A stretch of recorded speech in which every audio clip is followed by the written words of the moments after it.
Thank you very much, Gail, and good evening, everyone. My name is Alex Neve. I'm one of the four commissioners with the Ottawa People's Commission, and also with me tonight, and she'll introduce herself in a moment, is my colleague Leilani Farha. And we're delighted and honored to be holding this hearing virtually, but from nonetheless the unceded and unsurrendered lands of the Algonquin Anishinaabe people, and like to begin by reminding ourselves that it's really important to situate ourselves in that reality when we are talking about what we are here to explore this evening, which is in many respects the occupation of these lands that are already occupied, and here's another dimension to that occupation that has played out. So that's certainly one of the very important considerations and frameworks that we're keeping in mind as we proceed with this process. A process which for us is entirely grounded in human rights. Obviously, at play is the important right to peaceful protest, but I think what equally and very importantly animates us is strong recognition of the whole range of human rights of those who live in the communities that were impacted. And that's in many respects what our process is all about, is hearing that human rights reality, those human rights concerns, human rights violations, and what was people's direct experience of going through that, and perhaps also of trying to turn to police or the state for some assistance and remedies. We certainly see the People's Commission as a critical component to the community's response to the disruption, to put it mildly, of February's convoy occupation, a reality that affected so many, both local residents, but also businesses and workers in the area. And with that in mind, our goal, certainly our goal, is to gather information which we will compile, and there will be reports and recommendations that come from that. But in a larger sense, we very much see this process as offering a venue for healing and for justice and accountability. Hearing, of course, the stories of those who were impacted, and in particular, who were impacted the most, and looking at the response, the community response. And we've already heard a lot about that, and certainly the response of police and government officials, all of which will help shape the recommendations that eventually we aim to put in front of governments at all three levels, because all three levels of government are directly implicated here, with an eye to both redressing the damages that have occurred and certainly very much reducing the risk of this sort of impact happening again in future disruptions of this sort. Tonight is, I believe, the fourth time we've held online hearings, and we have also had two sessions of hearings in person. So this is our sixth session. We're continuing with a number of hearing sessions, both online and in person, throughout November and into early December. We've also been holding what we're calling community meetings. We've had an opportunity to hold two of those meetings so far, and this is an opportunity in a group setting to gather with the communities that were particularly impacted, including Asian seniors, women living in shelters, members of the Indigenous community, the Black community, the Muslim community, the 2S LGBTQI+ community, and others. And in addition to the hearings and the community meetings, we're also very much open to receiving and have been receiving written submissions, which are very helpful. Today, we are looking forward to hearing from three residents who are going to share their experiences of what happened for them, what they directly experienced, what they witnessed during the convoy occupation. As Gail has noted, we're asking each presenter to make an opening presentation of around 5 minutes, and then no doubt Leilani and I will have a number of questions.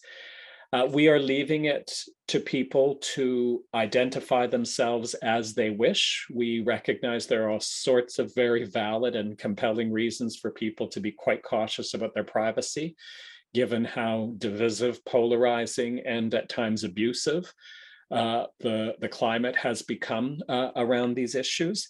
So we are leaving it to people to decide if they want, as Gail said, to have their camera on or off, if they want to use their full name, their first name, some other name. We will take our lead from you.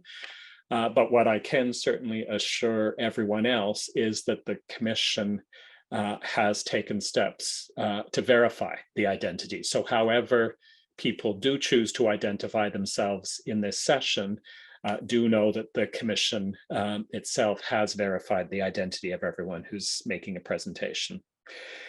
And the last thing I'll just state is, perhaps obvious, but I think, again, given how heated these spaces can become, it's our ground rule that all exchanges, no matter the views that are being expressed at the People's Commission, be respectful. We do not permit offensive, hateful, or violent language of any kind. I'm not saying that to any of the three presenters, assuming that you would.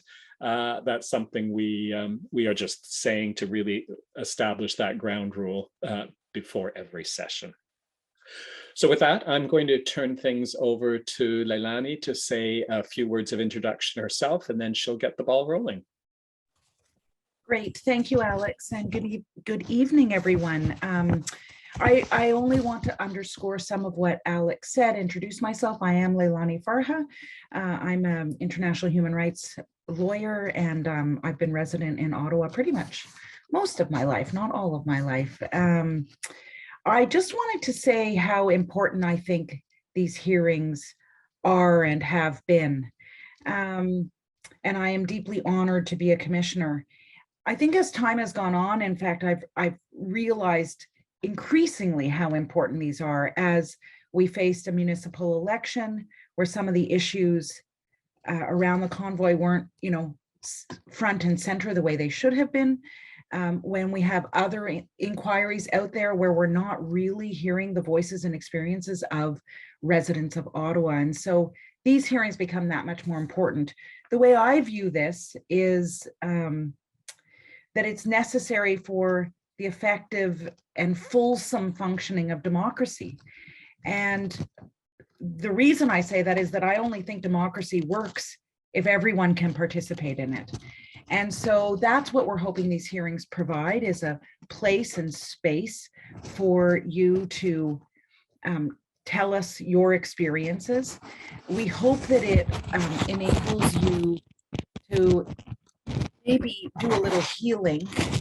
I think a lot of us are carrying a lot since the convoy in January and February. And I hope that this space provides you with some feeling of maybe not closure, but certainly healing. And the other thing that we're very hopeful for is that through our taking of testimonies, we will be able to fashion a report that is forward-looking in the event that something like this happens again, that we might be able to offer solid recommendations that come from the people of Ottawa, so that residents are well protected in the future should an incident like this or something like this happen. So with those words, I welcome you this evening. Thank you for your time and having the courage to be here. And I will cede the floor to whomever our first person to testify is.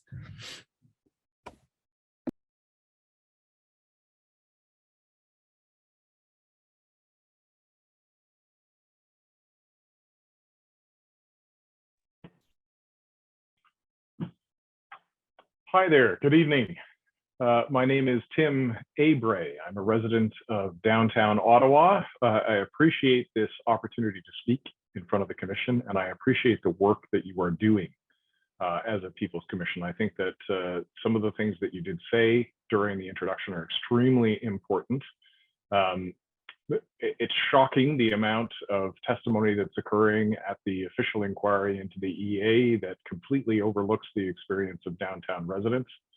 Some of it directly impacts me and some of what you'll hear this evening, because there are witnesses to that inquiry who are providing testimony that is blatantly inaccurate and quite frankly, a lie.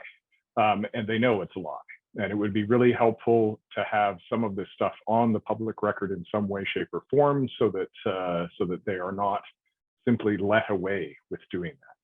So let me back up for a moment, just to say that I am Tim Abrey. I'm a resident of the Golden Triangle in downtown Ottawa, so was fully enmeshed in this inside the red zone for the duration of the 3 weeks. I live here with my partner and my 15-year-old daughter, who attends Lisgar Collegiate, which obviously was right on the edge of things downtown, and so was a source of great concern for me as a parent of a child attending that school. I'm coming at this from several different angles. I'm coming at this from a resident who had to live through the experience of having tractor trailers ushered into the city by police and parked a mere 50 meters from my front door, and allowed to run all weekend, filling our neighborhood with diesel fumes and noise and barrel fires and uncertainty. There was a great deal of concern and uncertainty in that first weekend because it was unclear what exactly the police had in mind by parking dozens of tractor trailers right on the edge of a residential neighborhood. It was startling, shocking, and no answers were available as to why it was that they had allowed that to happen. So I'm coming at it from that perspective, having just been in close proximity, particularly to the early stages of this, but also as someone who was assaulted during the course of the occupation. And I'll talk a bit about that in a moment, because I think it's deeply salient to what we're getting at here and what's missing from the official inquiry. But I'm also coming at this as someone who has spent 30 years as a communicator. I'm a professional communications consultant. I started my career as a journalist. I have been a press secretary to a provincial cabinet minister. I have spent my career providing advice and counsel to senior executives in the private sector and in the public sector. This is familiar territory for me. A very large part of my practice was providing advice around crisis communications. I was deeply involved in the response to the reclamation of land by Indigenous peoples in Caledonia back in the mid-2000s. I provided advice to the province and spearheaded the response to the Ontario Lottery and Gaming scandal. I have provided counsel to firms working in war zones. This is very familiar territory for me in terms of talking about how to handle and proceed with a crisis. Obviously, I didn't enter that with that in mind. I'm just a person living here in downtown Ottawa. And as a person living in downtown Ottawa, after that first weekend, when there were very few pieces of information forthcoming, had no clear idea of what was coming next, no clear idea of what the police had planned, we stayed away from the area as much as possible in those first 2 days, 3 days. But by Monday, if you recall, the schools in the downtown were closed to ensure the safety of the children attending those schools until we had a better understanding of what was happening. But there wasn't very much information coming out. So I threw on my parka, headed down the street out onto the driveway, which, as I said, is about 50 meters from my front door, walked down the Queen Elizabeth driveway north towards Lisgar High School, roughly along the route that my daughter would walk to school, just to see what was there, to know if they should open schools again, what was going to be in store for her walking to school along that route. And thankfully, I saw that a lot of the trucks had been cleared away at this point, or they had gone home. There were very few trucks left on the south end of the driveway before you hit the Victoria Bridge. But by the time you reached the area next to Lisgar High School, there were still trucks parked there. And they extended back north up the driveway towards the bridge and towards Confederation Park. And I saw a few police cruisers parked along the side of the road. And so I proceeded up the road. I was taking a few pictures as I went. I've got a relationship with Catherine McKenney and was sharing photos with them to let them know what was going on this end of town. And so I proceeded up the driveway under the bridge and into Confederation Park and saw that there were camper vans in the process of being set up in Confederation Park. There were people milling around. There was a police cruiser with 4 police officers sitting in it, just observing things. There was a National Park, a Capital Commission constable's car there with a single constable in it, observing the park. And so I just strolled into the park, actually not knowing what was going on there, and again, taking some pictures of it. And the second I set foot in the park, 3 men quite literally jumped up in front of me. One of them immediately grabbed my arm because I was taking pictures of the camper vans that obviously they were associated with. And when you look at the video in retrospect, you can see the symbols of a couple of the organizing groups on them. And so I had my hand up to take the pictures, and he immediately got in my face and grabbed my arm. So I quickly flipped it to video mode. Some of you may have seen this video. It was featured prominently on national news for a couple of days because it's one of the few instances where the violence of what happened was captured. And these 3 people grabbed me by the arm. I'm not a small person. I'm about 6 feet tall and about 190 pounds and used to handling myself. But they were very large people. They physically lifted me, pushed me, and I spoke to them the entire time. It's caught on the video, asking them what they were doing there, and they were simply yelling at me, RCMP, native land, get out, get out. RCMP, native land, get out. Which is a common tactic for these groups to try and confuse any documentary evidence that might be produced. They do these things a lot in order to confuse the video, confuse what's going on, and make it possible to claim that the person, in fact, that they're attacking is the attacker, which is indeed what happened after the fact. So they pushed me to the edge of the park. I spoke to them as evenly as I could, managed to have a bit of a conversation with them, but I was wearing a mask. And so that ultimately triggered them. They asked me why I was wearing a mask and then started yelling epithets at me and wondering why I was supporting Trudeau, and that I had been brainwashed and that I should get out and not come back. Meanwhile, all of this had been observed by 4 police officers in a cruiser and a National Capital Commission constable, and none of them made any motion to come and provide assistance. They did not leave their vehicles. And so when I walked away from my attackers, I had been speaking to them for about 4 minutes. I walked away and immediately went to the Capital Commission cruiser and asked him what he was doing there. And he said, I'm just here observing. And someone from the Ottawa police cruiser called to me, and I went over. They didn't get out, but I went over and spoke to them through their window and asked them what they were doing. Not in quite so many polite words, because I was obviously fully adrenalized at that point, and asking them why it was that they were just sitting watching when a citizen was being accosted in a public park. Like, why were they just watching?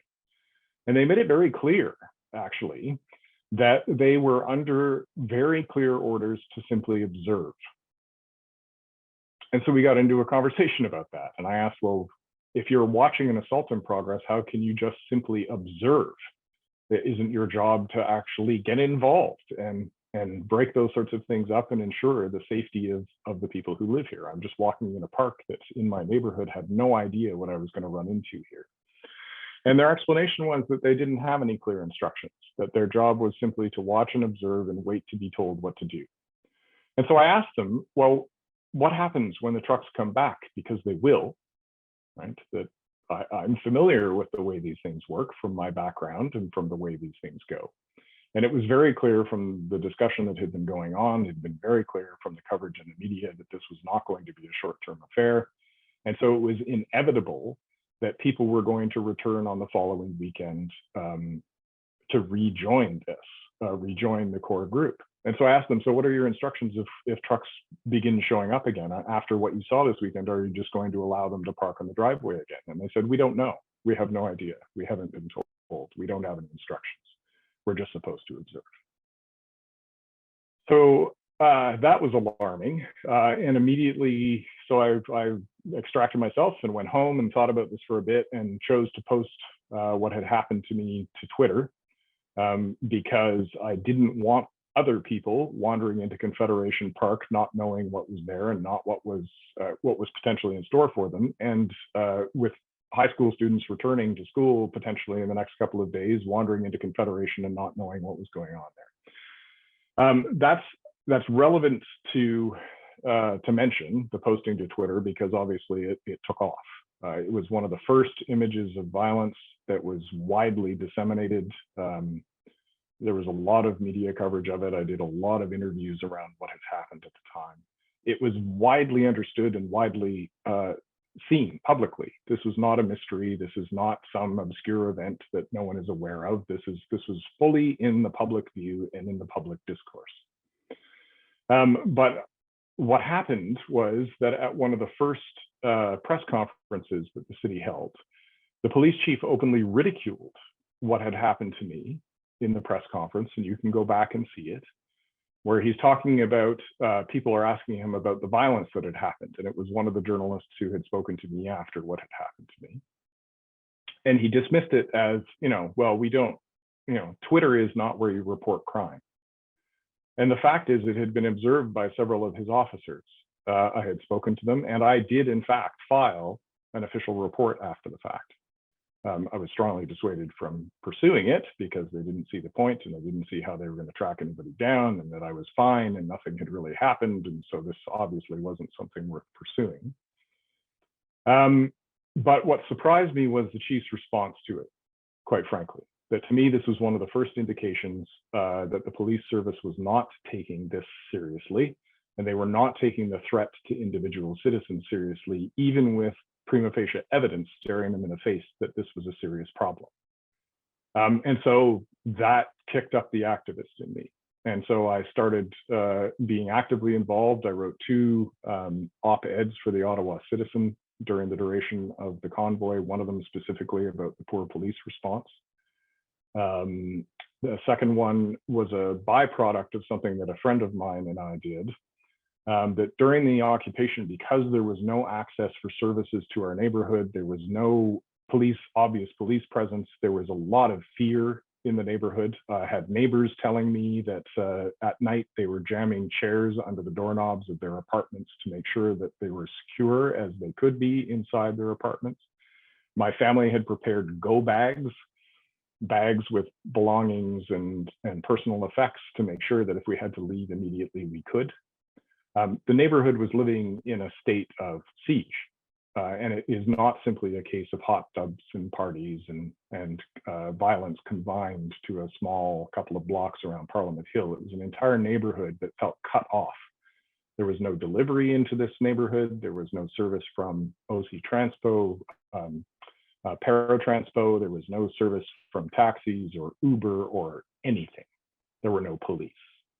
And so there was very much a sense of lawlessness and being cut off from the rest of the city. And so that wasn't sufficient. And so we started some online Twitter spaces to give people a place to come and to talk and to chat and to have some sense of community.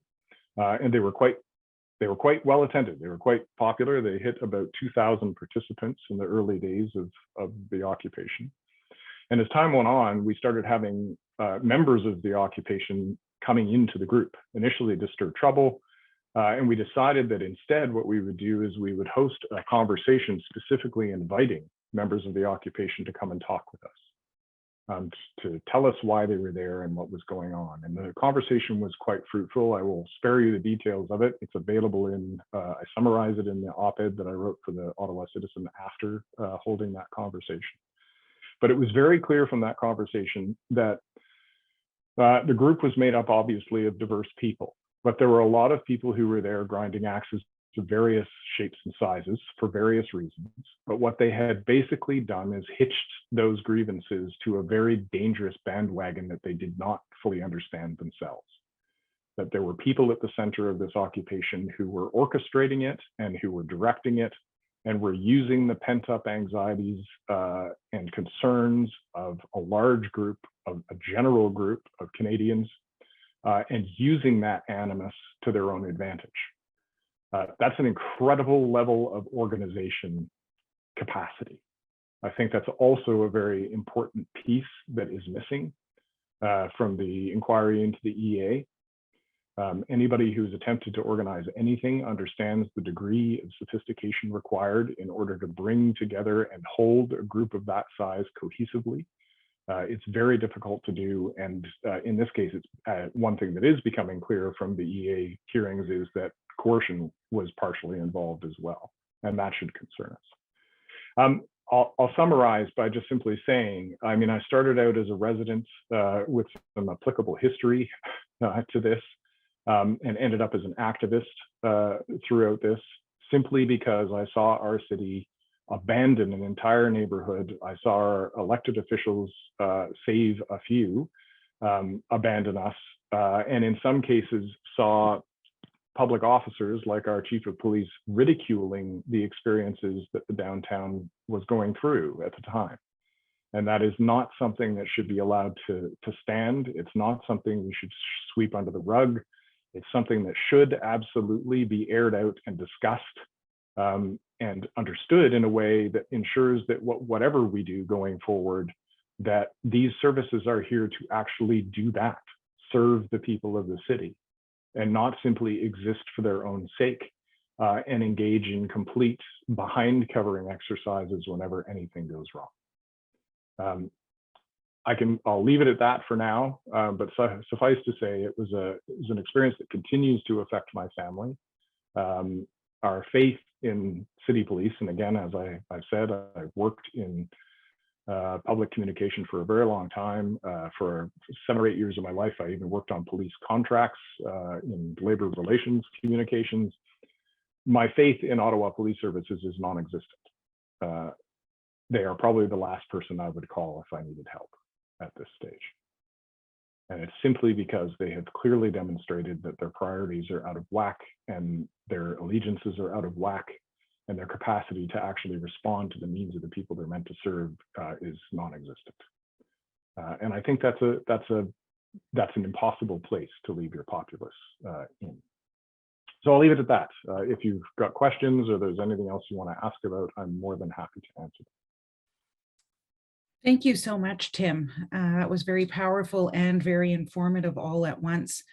I'm obviously deeply sorry for what you experienced. I did, of course, see the video and I read your op-eds, et cetera, at the time. And I'm sorry for what you experienced, but also grateful for you having spoken out at that time and provided us with information as we were sitting trying to figure out what was going on. I'm sure Alex has questions. I know I do. Alex, I'll cede the floor to you and let you begin. I have a bunch. Well, I just echo what Leilani said. Thank you very much, Tim. That was very helpful. Very you covered a lot and a lot that is very much on our mind. So it's really helpful to hear that. I too remember seeing that video. There's probably very few people in Ottawa who didn't at the time, because I think you're quite right. It did certainly go viral. I think I have questions maybe in 3 areas. One, I do want to ask you a little bit more about the police response. 2, I'd like to ask you a little bit more about what you were signaling about, the community being abandoned and sort of no services being available. And then number 3, I'm curious as to whether there's anything you're able to share about sort of your daughter's experience of going back to school and how that all played out. So that could keep us going for an hour, but I'll be succinct. So let's start with the police response. So the crew, you talked about there being the National Capital Commission cruiser, and then I think the other you referred to was a police cruiser. I assume that was Ottawa police in the other cruiser. It was an unmarked cruiser. Okay. The one that had pulled up was an unmarked white Bronco cruiser. but the officers in it were wearing the livery of the Ottawa Police Services. They had crests and badges and guns, and they were who they were, and they identified themselves as who they were. So it's, I mean, we've heard all sorts of testimony, and I think we all knew it from even what was being reported in the media at the time of all the ways in which, you know, people were concerned about police kind of standing by and watching and not intervening. But I was really struck by your experience, because I don't think I've so directly heard from someone who was actually able to engage with the police and say, you know, essentially a crime has just happened. Are you going to do something? And it almost it's kind of staggering to imagine that all they simply say is, sorry, we have no instructions. You don't need instructions to enforce the criminal code. Did you get any sense as to whether there was, you know, I mean, obviously you didn't have a conversation in this way, but if you'd been standing in front of them with blood dripping from your face, would they have taken this seriously? Did you get a sense that they weren't sufficiently alarmed about what they'd seen? And yeah, they were not alarmed at all. They were quite passive about it. They were engaging in dark humor about it. And I think part of that is my own demeanor. Part of that is because of the way I am. Like, the way you see me now is the way I am. I've spent my career either on a microphone or in front of groups of people. I talk in complete sentences. I probably didn't seem like they expect someone who's just been assaulted to be. Mm-hmm. And because I was deeply familiar with police officers and had deeply familiar with the culture and deeply familiar with all of that, the way I approached them was probably also not the way they're used to being approached either. Like, you weren't sufficiently rattled or no, and upset. No, and I think that because I was they definitely perceived me to be on the offensive when I came to the car. And so the initial thing they did was tell me to cool it, because I was using a lot of language to explain my frustration with them. And so I did, but then continued to engage them and ask them a lot of questions. And I think they're also not used to that I was asking them a lot of questions about what they were doing and what their intentions were. And a lot came out in that conversation. Something I did not realize at the time, that conversation exists on tape, because the camera that I had up when that incident happened, I managed to get my phone stuffed into my pocket, and it continued rolling, and I wasn't even aware that it was going. So I didn't discover it until I got home. So the entire conversation with the police officers is recorded. But fundamentally, what's in that recording is a conversation about the things I told you, why it is that they didn't act, the fact that they didn't have any instructions, what would happen when the trucks came back, we don't know. But there was also a lot of dismissal of their own senior management. They were very dismissive of command. They were sarcastically, they were expressing sarcasm about the fact that they didn't have any instructions. You know, they didn't seem concerned that they didn't have instructions. They just seemed sort of slightly, well, yeah, what do you expect? That kind of conversation. I was really quite shocked at how dismissive and nonplussed they were about the whole thing. Can I just pipe in with a quick question, only to ask, when you were so you enter that park and just strolled in, and then 3 people come at you, like surround you. At that point, could the police or the NCC person see you? Yes, they watched the whole thing. Yeah, that's all I wanted to know. Thank you. Yeah, so they were sitting at the curb, right where the ramp goes up onto Laurier, right next to Confederation Park. Yeah. They were sitting at the curb right there at the corner. So they had full view of the park. The Capital Commission officer had the clearest view. He was already parked there. The officers in the cruiser, I passed them as I walked up the street, and they followed me up the street and then parked at the curb while I walked into the park. Right.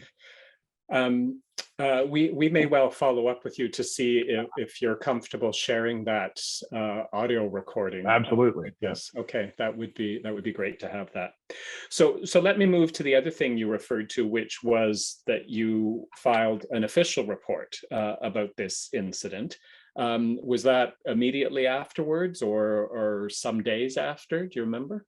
It was the next day. I gave it a day. I believe it was the next day that I filed the report.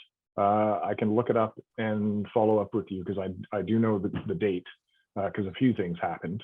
One of the things that I didn't mention in my initial discussion that happened that prompted me to finally decide to file it, because I think I was in a state of shock, to be honest, that this had happened. And I was, after the adrenaline passed and I was able to come down, I think I was just in a state of, I can't believe that 5 law officers watched this happen and I might actually have to go report this somewhere. Like, what's their job if not to report that they witnessed an assault? So I think there was a bit of that. But after I posted to Twitter, I got a private message from the chief of investigations for the OPS. Who was dismayed that I had posted it. And he was communicating with me in a very personal way. And part of that, I think, is just simply because of I have a presence in the community a little bit and know some people. And so he was just far more familiar than he would be otherwise. But I had never met him before. So this was a first contact out of nowhere, and he did not identify himself immediately as who he was. It was Jim Alves. And he contacted me, and I looked him up, and I'm like, oh, wow, okay. So this is the chief of investigations contacting me as though he's just a concerned person. But he was concerned that I had posted the video, that he thought it would be inflammatory, that he thought it wouldn't be helpful. And I explained to him why I had done it, precisely why I had done it, because I didn't want this happening to anybody else, particularly somebody who was not in a position to defend themselves the way that I am. And he was sympathetic after I let him know that I thought it was a little strange for him to reach out to me directly and attempt to dissuade me from involvement. And he also encouraged me to report it after that. And so I did report it. But then you said when you did make the official report, I think in your opening statement, you said that they were kind of just trying to dissuade you from doing so. Yes, the intake officer was incredibly kind. They had seen the video as well. But they asked that leading question they always ask at the end of filing a complaint. They asked whether or not I wanted to pursue it. And I said, well, you tell me. Do you think I should pursue this? And they were very hemming and hawing and saying that they thought it would be very difficult to identify the people and that there was an awful lot going on and they're not sure how many resources they could apply to this. But you know, if I really wanted to, of course, I could ask that it be pursued. But that's just weird to me. I mean, it's weird to me that the police would insist on a citizen insisting that this isn't a civil case. You know, this was a criminal act that occurred in front of police officers, and it should be completely up to them to pursue it. Because I mean, after all, you have come to the police to make the report. Doesn't that speak for itself, right? Yes, but I mean, a lot of this became clear later in the occupation, right? When we had a police chief chastising people for using 911 too much. You know, it's the entire attitude obviously pervades the police force, and this sense that unless, you know, you're decapitated and bleeding, this is probably not that serious. And I mean, that is I'm deeply privileged, right? I'm a middle-aged, you know, I'm 55 years old. I'm a white cis man. I have a deep voice. I present myself well. The expectation is I don't need that, you know, and that was very much what was being communicated was, well, you know, we can do that if you like, but you're all right, aren't you? Yeah. But they're kind of missing the point that you were there because of your concern about what would happen to others. That's correct. Right. So did they dissuade you, or did you go ahead with it? No, I did not pursue criminal charges. No, I felt like they had their hands full, and I felt like the point had been made, and I felt like the entire purpose of posting it had been served, simply because it warned people away from going anywhere near Confederation Park, which at that time I don't think anybody had any sense was a dangerous place to be. It was the moment where those groups were beginning to set up their camp there, and they had not been there yet, and they were just beginning to entrench there. And so it was an important moment to make sure that people understood the danger that was waiting there for them. Maybe just one last question on this piece. Sure. So they said to you, oh, you know, it'd be really hard to find them or identify them. I can't remember the video clearly enough, but are they kind of visible? Yes. And like their faces, or? So yes, the first man who grabbed me is fully visible in frame. In fact, several people took a freeze frame out of it and distributed it widely, trying to identify the person. Right. They all had two of the three had pretty deep Quebecois accents. It wasn't clear, you know, where they were from. They were wearing fake identification to look official. But yes, the gentleman who grabbed me, his face is visible right in the initial part of the frame, because I'm holding it up literally to take a picture, and he just appeared in frame and grabbed me. And then the other two are not visible, but you can hear them. You can hear them in the video. One of them was an extraordinarily fluent Anglophone and ended up doing most of the talking. But the other two were just simply yelling, RCMP, get out, native land, native land. Yeah. Why don't I switch over to you, Leilani, for a few questions, and maybe I'll come back if there's still things I want to explore. Sure, and we had certainly one question that was similar. Just to keep us here for the second, you mentioned, I thought it was quite interesting, this refrain, RCMP, native land, and to me you were suggesting that they were engaged in tactics that you know about. Yeah. And so I guess my question is, in light of your own personal expertise, which you've explained to us, do you feel that they were quite trained themselves, like in their interactions with you? Absolutely. It was very clear that these people were not simply passers-by. They were very closely associated with the organizational group. They were wearing insignia. They were on me far too quickly for just an accident. You know, they were just boom. And in retrospect, it's because I didn't realize this is what I was doing, but I was taking a shot of the main camper with the logo of one of the main organizing groups on it.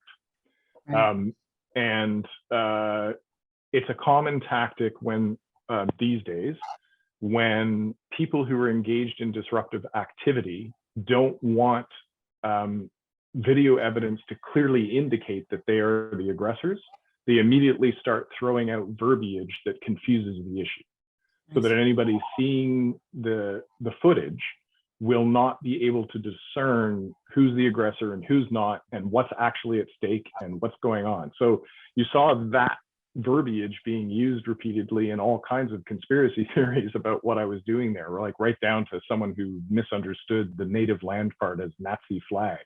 You know, that so there were people claiming that I had marched into the park with a Nazi flag, trying to shit disturb, basically.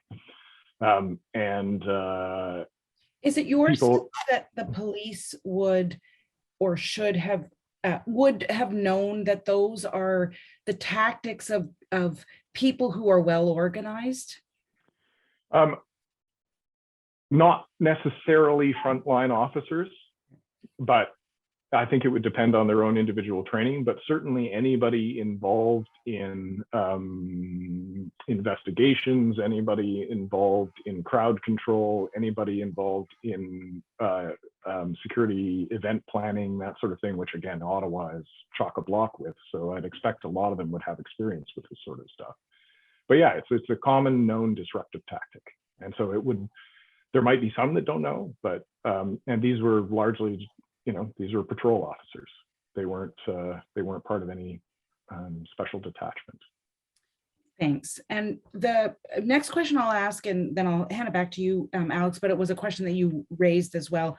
My son goes to Lisgar, although we don't live in the catchment area, the downtown core, because he's I think on a personal note, I think we've been in a parent-teacher meeting together. Yeah, you know what, you did seem familiar to me, so there you go. Yeah, there you go. Yeah. So I had that question because I know what my son's experience was. But we don't live in the catchment area. He's there through the gifted program. So I'm just wondering the impact on your daughter and how she felt. Presumably she would normally walk to school or bike or something like that, because you're in the area. And if you could just talk a little bit about that. Yeah, she normally walks. We're a very short 8 or 9 minute walk to the school, and she would normally walk on her own or meet friends part way, that sort of thing, but mostly walk straight there on her own. In the days when they did reopen the school, after the initial weekend, I walked her to school on the days that school was open. And is there you had mentioned in a sort of ongoing feeling and impact this has had on your family? Maybe you could elaborate on that, and I'll end there. Yeah, some of it's personal, but just suffice to say, it has severely shaken our faith with living in the downtown core of Ottawa. I am a downtown person. That I grew up in a small town outside of Toronto, but I've lived my entire working life in the core of the cities that I've worked in. I lived in downtown Toronto for close to 20 years. I've lived in downtown Ottawa in Centretown or the Glebe for 10 years. I'm an urban guy. I enjoy urban life, but what happened during the occupation simply reinforced and exacerbated a number of problems that were already obvious in Ottawa. And this just really brought home that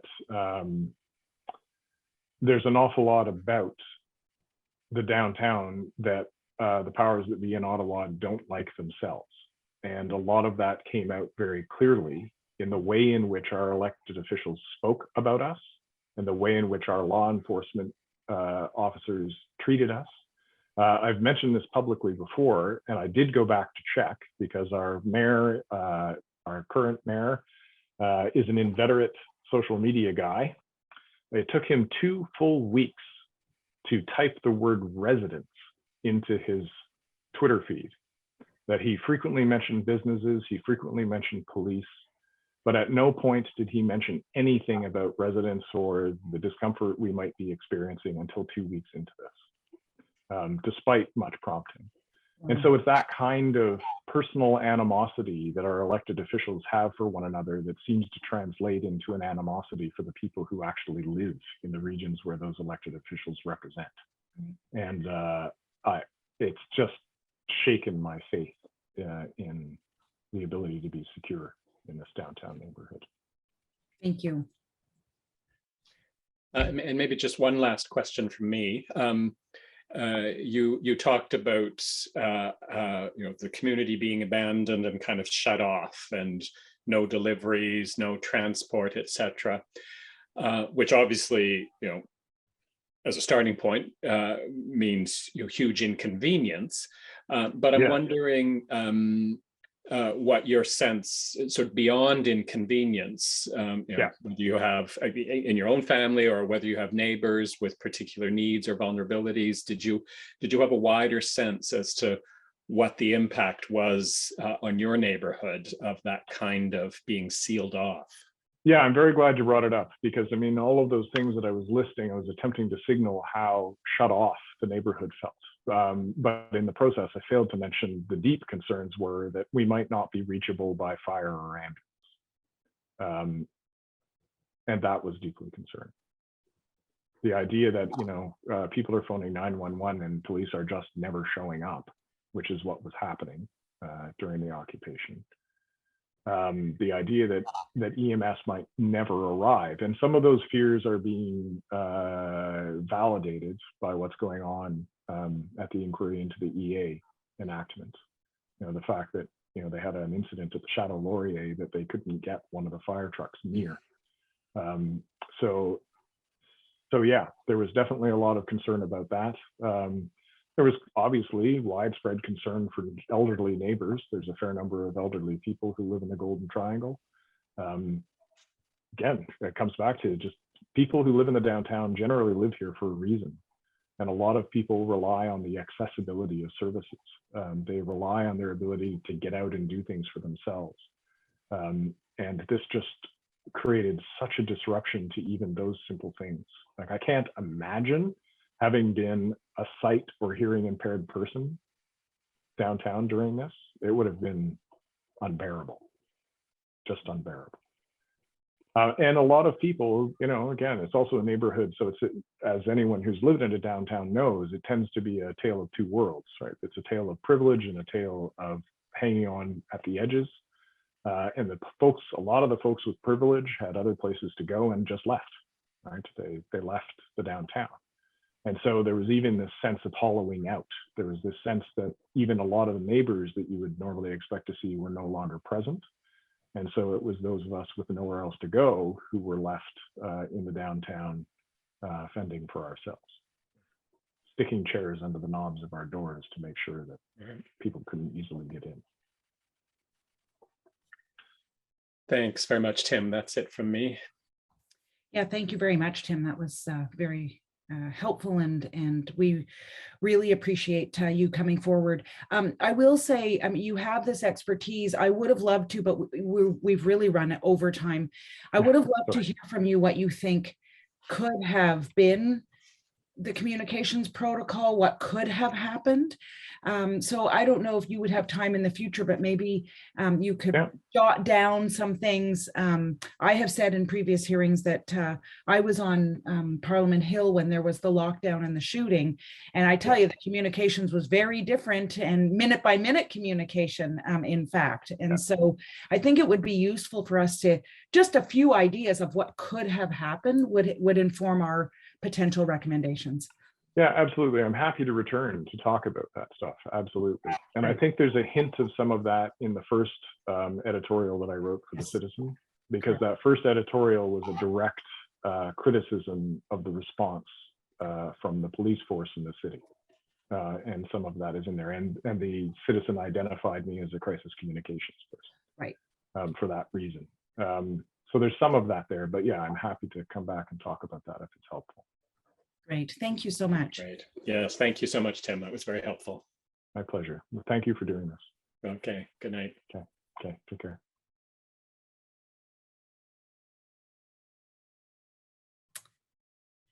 Great.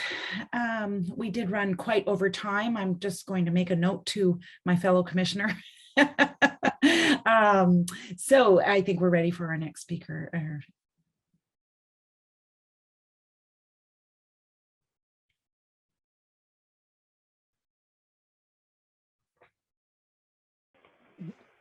Hi there. Hello. Hello, welcome. Hi. All right, I guess I'll get right to it. So my name is Amanda. I'm a pretty new resident of Ottawa. I'm originally from Ontario's Garden in Southern Ontario.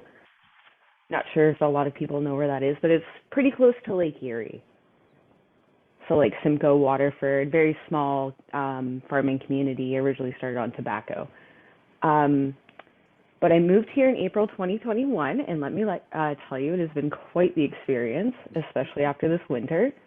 I work downtown as a retail supervisor near the Rideau Center.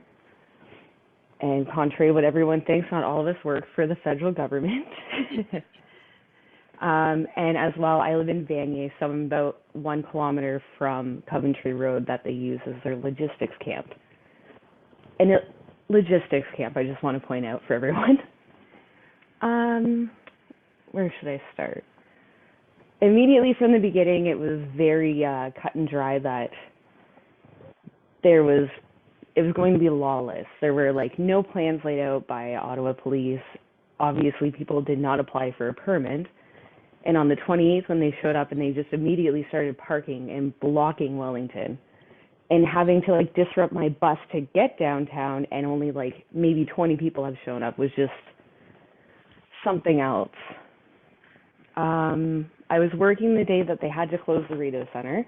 We had to evacuate my work as well, and it was about 4 p.m.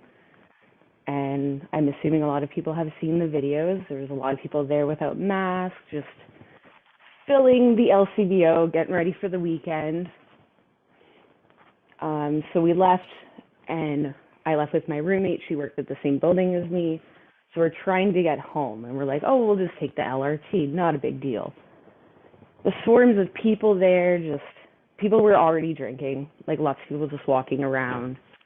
As I was heading down the escalator to get to Rideau Station for the O train, my roommate and I were both verbally assaulted, and then had like sexual advances placed towards us as well. Thankfully, nothing happened. I managed to make it home. I couldn't really get a bus home, so we had to walk in the snow. And quite a few times I ended up getting stuck at St. Laurent Station and then having to Ubering myself partway to downtown and then walking in just because it was so blocked off, especially for the first few days because they were parking up past King Edward on Rideau on the side. I will give them that. They did leave that lane open until Rideau. But throughout the rest of the occupation and through Centertown, there were no open lanes. The police truly let us down, so has City Council. Absolutely disgusting, in my opinion, to let a city, not just any city though, the nation's capital, wither and squirm and feel so unsafe. And I don't even live in Centertown, and I felt very unsafe. And all those poor people had to live with that. I have so much in my brain like that I want to talk about. And just like the things that I've seen online, I spent a lot of time researching into it. Like the writing was on the wall. I was invited to a lot of their Facebook groups that I went into and just kind of watched, read, saved some things. Let me see here. As for them saying that there was a lot of peace and love through the convoy, there was for the people that supported it. Anyone else that you didn't agree with certain values, or you just said, oh, well, like life could be a lot worse, they immediately intimidated you and threatened you. I've had coworkers and friends threatened in the street for wearing a mask. People were grabbed and had their mask ripped off of them. A lot of people I know faced a lot of hate online on various social media sites. I am one of those people. I've received a lot of hate from people that I grew up with, my own family. I had people wrongly accuse me of being the woman that danced on a war memorial. Like, I would never ever do that. Like, not everybody is like that. Just kind of ridiculous. And they always want to say it's a false flag, but there aren't that many false flags. Like, a lot of those people were actual people. Like, the mentality was, they weren't hiding the true reason why they were there. And a lot of people, unfortunately, too, were blindsided and roped in and brought along for the ride. And I wish more people would actually come out and condemn the actual things that they saw and not gaslight the rest of the internet and the citizens of Ottawa themselves who have lived through that and are still living with that. Like, I had my hearing affected for listening to the sound of horns and music and bass for about 9 hours when I did work. My work was closed for 13 days throughout the occupation. So the days I was there, I couldn't even sit in the back because, like, I'm below Rideau Street a little bit. I'm in a basement. So, like, I'm pretty much at the corner near Rideau and Sussex there where they had many dance parties. Lots of horns were there, too, and you could hear it below. I could hear it outside. Like, you couldn't really escape from it. And then to come home and that's all I could hear would be like just complete ringing and nothing was fun. I couldn't even listen to music in the background. Riding the bus home when I could get it was torture. I'd have to put headphones in with noise cancellation on. And it's just like, I feel so terrible for the people in Centertown that had to live through that. Like, a lot of these people that participated and still think that they've done nothing wrong should be very ashamed of themselves, in my opinion.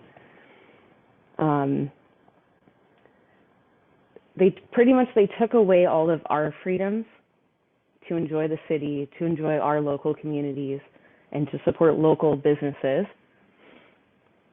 Like, this is all of our homes here. People just tried to show up and literally squat. But if there was someone else to do it, like an unhoused person or like a person of color, they would immediately want them thrown in jail. Like, the double standards is just absolutely unreal. Like, for them to say too that there's not a lot of like white nationalists involved, I'm sorry. The writing is on the wall. Like, I don't know. And then like it comes in too with like the threat of our democracy. Like, unfortunately, like, we should invest in civics courses and like more political, and I can say this too for like the council and stuff like that. And just like people need to learn to have a little more accountability. It was just a massive party for people just to get drunk and hang out and cause terror, set fireworks off that hit glass buildings. I saw like, and then the gas.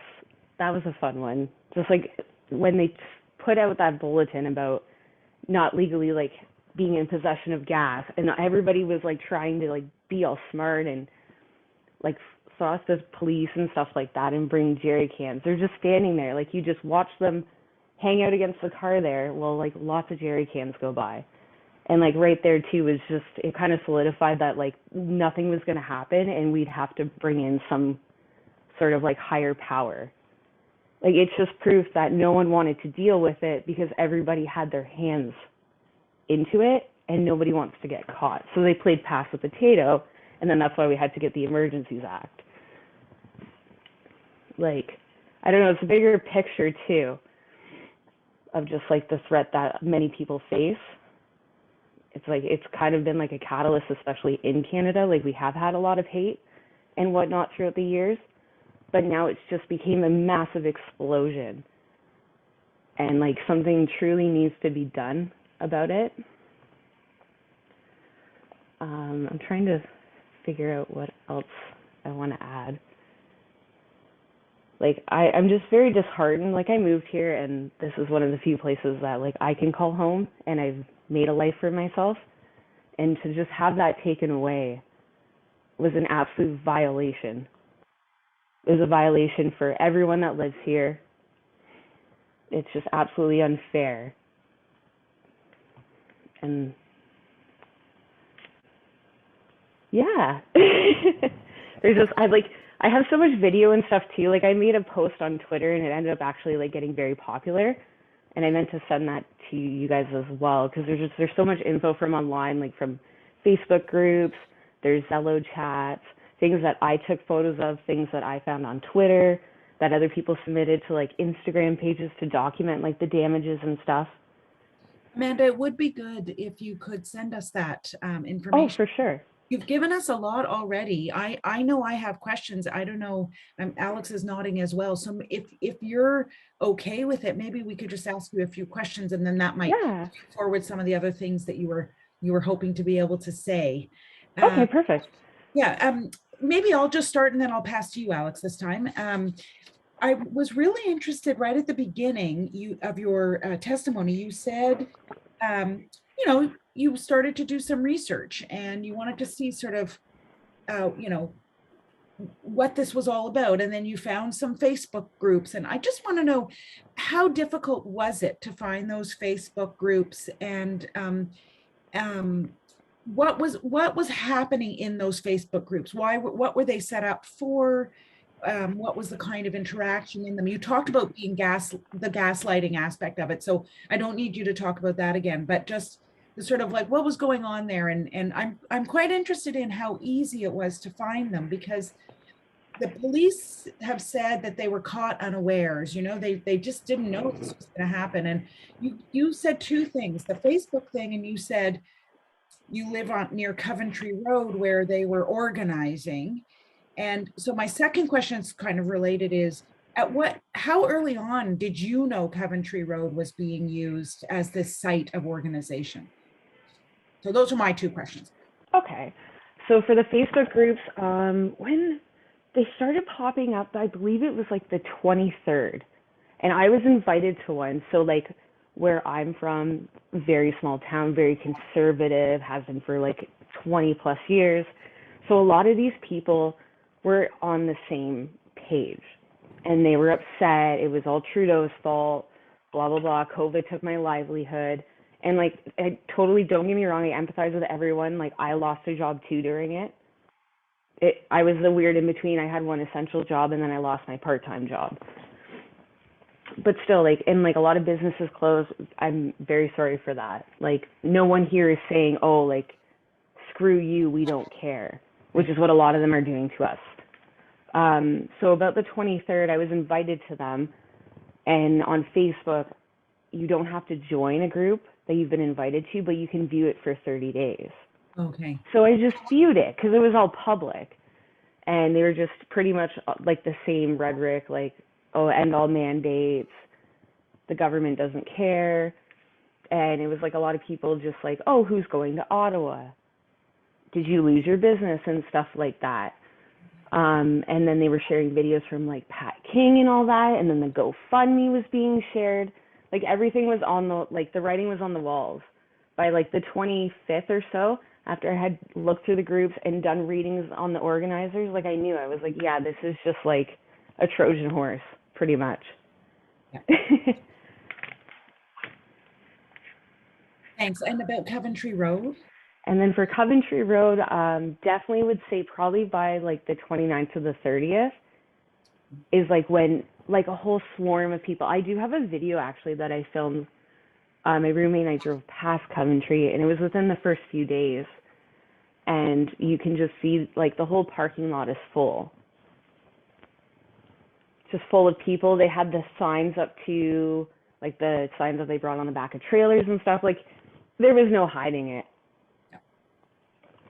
And then they erected that sign too that you could see from the highway. Yeah. So, and like too, what I noticed as well is around Vanier, there were a lot more cars showing up that were in support. Like the one morning I walked outside of my building and there was like a huge jacked up like F-250 with freedom spray painted along the side. They hung out at the Tim Hortons there on Donald Street at the plaza. There was always somebody there. Like you could just tell they were like making pockets and stuff too. And then they were out just outside of Ottawa, like East End, South End, and the West Side, and they had little camps. Like they were planning on staying, and it was definitely looking like, okay, well, if we can't stay downtown, then we're just going to go around. Like we're going to make a perimeter around. Like that's just like terrifying. Yeah, thank you. You're welcome. I wanted to ask you a few questions about your work situation. You talked about the fact that your work was closed for 13 days. I guess the first thing I'm interested is on what basis, why was that decision made? What was the concern? I mean, obviously, I'm sure there's a number of factors. The fact that it was going to be hard for people to get to work, but also, I assume, some concerns about safety. Just wondering if, I assume this is the owner or your boss's decision, obviously, but if you could say a little bit more about why the business closed. And then I've got a couple of other follow-up questions around work. So it's definitely for safety. So my work follows like Rito Center's hours. I'm actually just across the road there in Freeman. So we go off, we have the same hours and whatnot. So they were following a lot of Rito Center. A lot of employees were speaking up, voicing their concerns and their fears. I had coworkers accosted on the street, told to take their masks off. We had people do it in the store while we were working. and everyone I worked with was still wearing a mask. Like they're very like COVID conscious there.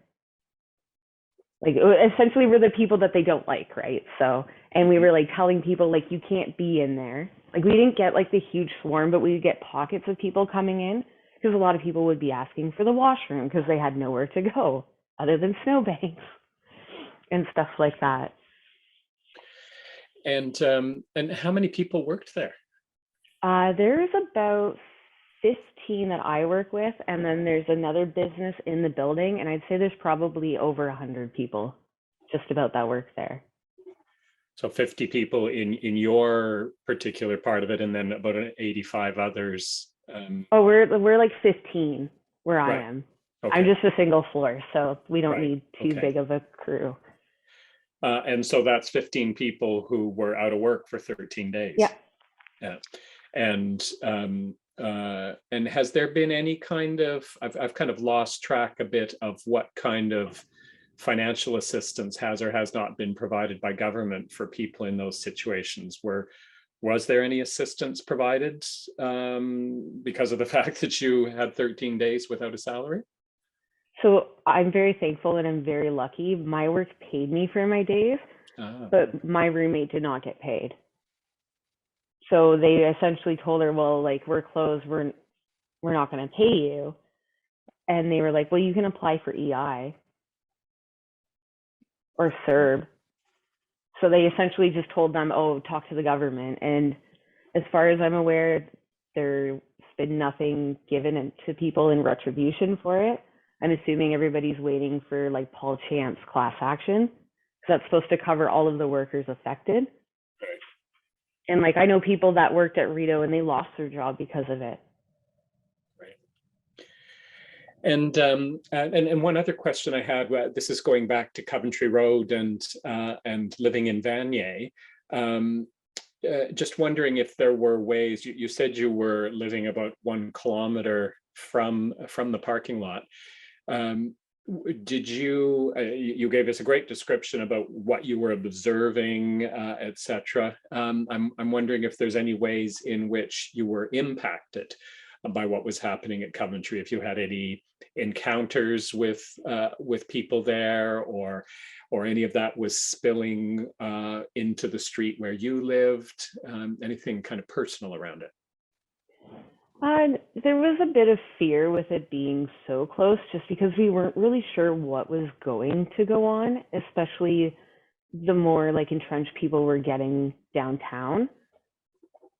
I don't know, just like coming home and like being thankful I'm like 3 kilometers away and like I could have some peace, but then knowing that Coventry was so close just kind of like threw me a little bit more on the edge. Like it was just seeing more people was like a little bit annoying. It's like, oh cool, now you're here. And then on top of that, especially when I started reading that they were showing up like near Bronson and whatnot, like getting more south, a little bit outside of Centertown there, it just like brought more hopelessness on. Because it's like, well, what are they going to do there? Are they just going to start like moving outwards and trying to take more? No, fair enough. And that's certainly a sentiment we've heard repeatedly, is that one of the most difficult things for people was the unknown, what could happen, what might happen, what's going to happen. And of course that just feeds fear and anxiety. Yeah, like I honestly thought about like calling my mom and like going, hey, I want to like move in with you. Like I can't do it right now. And like, and that's like so disheartening to say. I absolutely love Ottawa. There's so much potential that we could have for this city. And I truly do hope, I know especially for me, and like I heard Tim say, become more of an activist. And like I have seen the community like have more solidarity with each other, and I've made a lot more connections, which is great. And like that definitely does help, and it helps the healing process knowing that there's people that care.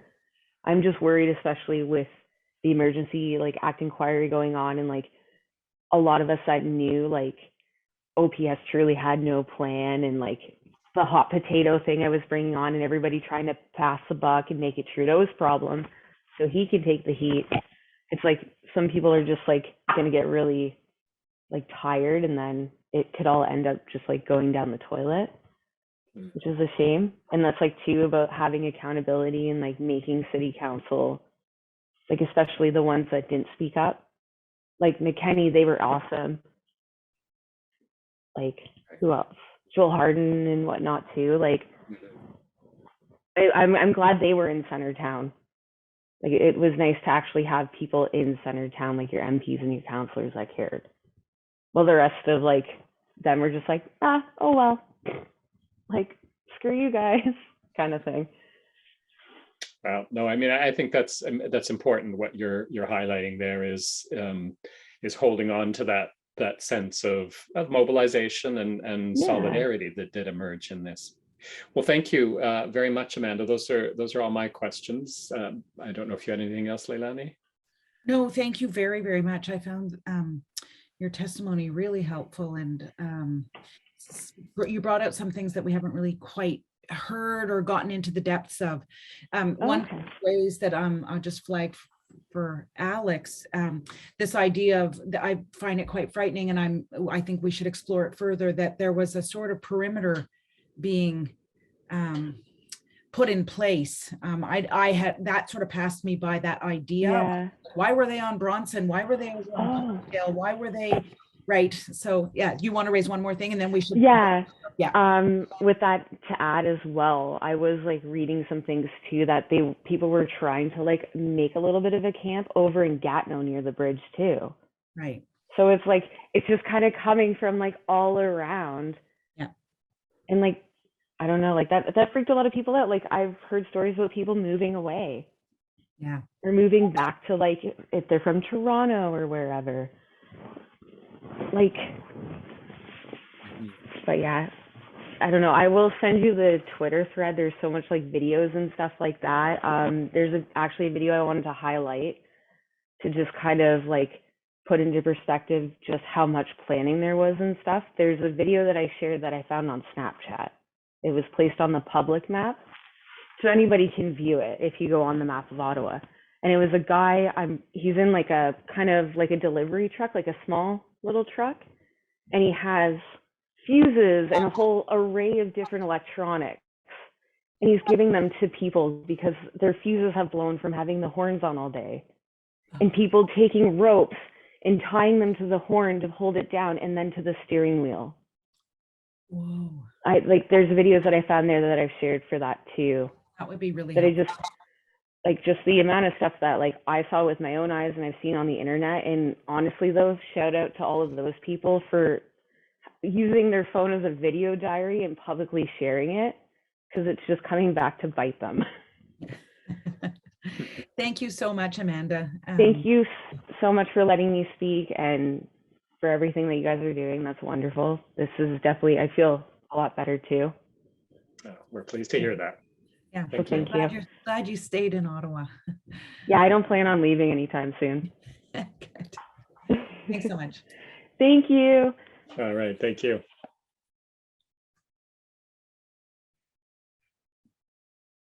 So I think we have a final person to speak, and I think we're ready.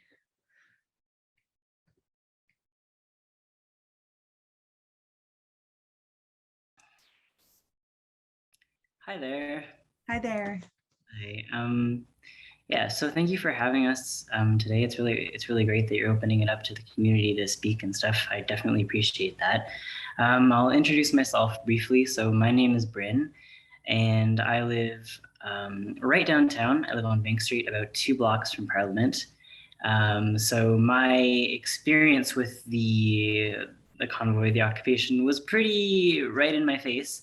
I also want to say that I'm non-binary and I'm trans. So, there were a lot of reasons that for me, this was a very, very scary thing that happened. So yeah, where do I start? Well, I guess, at the beginning, it's like, I'm living here. I'm working. I'm working downtown as well at that time, and I'm a student. So I'm doing my online courses at Algonquin at home, and also working in downtown. When it started, it's like, oh, this is happening, and then from there, it started to sort of gradually impede on my life in more and more ways. I remember walking down Bank Street soon after the trucks had sort of filled up Bank Street, and just feeling like this is not a city that I recognize right now. This is not a place where I feel safe. I feel like I am sort of directly in danger, just based on what I'm seeing, sort of the looks I'm getting, the atmosphere of it, very, very frightening. So what ended up happening was so the LRT, the Ottawa's light rail transportation, was shut down for at least a couple of days, maybe a week. I can't quite remember. What that meant was that I couldn't get to my job. So for 4 or 5 days, I wasn't working because of that. And then after that point, I'm hearing the horns constantly, incessantly. Every day I'm trying to get my schoolwork done. I'm just trying to not go crazy. I'm sitting in my apartment. And again, like my apartment where I live and Bank Street, there's about 40, 50 feet between us. So I'm hearing the horns constantly, all throughout the day, and sometimes during the night as well, not as much, but all throughout the day. So there's no chance for me to be doing my schoolwork. I can't relax. I can't do anything. And, the toll that started to take on my mental health and my anxiety, like being afraid of going outside, the noise, the everything that just grew and grew. So what ended up happening like about 2 weeks in is I called my mom, who lives in a suburb of Ottawa, and I was like, can I come stay with you? Because I can't handle this. Like I'm going to lose my mind. So I ended up spending a couple of weeks living with my mom out in the suburbs because like I can't do it. So yeah, the visceral, sorry, you hear that in the background, that I live downtown. There you go. You hear that all the time. Car horns in the background. So basically like the visceral threat of it, and then the physical thing of like hearing the horns constantly really became unbearable, and I had to leave because you can't live through that, especially as a queer person. So that would be my introduction. If anyone has any questions for me, feel free. Bryn, first of all, thank you so much for coming out tonight and for testifying. I imagine it wasn't easy to make a decision to testify, and we take really seriously what you've told us. So just so you know, thank you. And I do have some questions. I'm sure Alex does too. Alex, I went first last time. Do you want to go first this time? We're passing the baton back and forth. Sure. Yeah, and thank you very much, Bryn. As Leilani says, we deeply appreciate it and know it's a big deal to put yourself out there publicly in this climate, with things being as divisive as they are around these issues. You talked about feeling afraid to go outside. And I just wanted to get a bit more of a sense of that. It sounds like you were still in your apartment for a couple of weeks before you went to your mother's. Maybe kind of give us a sense as to what those 2 weeks were like. Were you going outside at all? If so, what would you go outside for, and what was it like when you did go outside? Yeah, so I was going outside as little as possible, to be frank, because every time I go outside, there's horns, there's people looking at me, so I would only go outside when I absolutely had to. So very like to go get groceries or that kind of thing. Yeah, and to go for walks and things like that, because yeah. And so it was definitely like, how can I limit it to not go outside as much as possible? When I did go outside, that sense of fear, absolutely. This knowledge of like, hey, the people here don't like me. And I can tell that by the way that they're looking at me. Like I want to make it clear, like I never had any physical altercations or anything, but it was the atmosphere and the looks I was getting, and just that told me, yeah, no, this is not safe. So yeah, which is what told me that I needed to leave. Right. And with your work situation, I just want to make sure I understand it. You so your work was actually outside of Centertown, which is why the LRT being closed made it impossible for you to get to work. Yeah, sorry if I didn't make that clear. Yes, so my work was I would need to take the train at least one way to get there, but it was closed for a while, so I couldn't. It was possible for me to walk there, but again, I didn't necessarily want to walk through all If you're not that. feeling safe, right? So Yeah. that's essentially I wasn't working for about a week because of that. Yeah. And did that mean that was a week without salary, or was your work able to still pay you? Yeah, that was a week without salary. Yeah. So they were, I mean, understanding as far as it went. Like, we totally understand. You don't feel safe. You don't have to come in, but no, I didn't receive any compensation or anything for that. So yeah. Right. Okay. Thank you. Those are my questions. Leilani, over to you. Yeah, Bryn, I'm just wondering, and you don't have to answer if you don't want to. I just want to know do you live alone?